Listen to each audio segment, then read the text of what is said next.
যত শাস্তি দেন আমি আমার ইমান ছাড়বো না। আল্লাহু আকবার।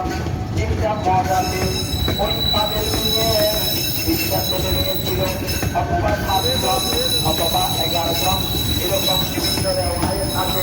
তার ছেলে মেয়েগুলো আনা হলো, আনার পর তাদের মেয়ের সামনে ওই ছেলে মেয়েদেরকে চিত্র ছেলের মধ্যে দেওয়া হইল। আর তাদের মেয়ে সেই দেখতে ছিল আহারে কত দৃশ্য। বর্তমান ওই ফার্মার মতো ফিলিস্তিনের মতো নিজের মায়ের সামনে নিজের ছেলেকে ইমান খারাপ করার জন্য, ইমান ছাড়ার জন্য চিত্র ছেলের মধ্যে দিয়ে দিল।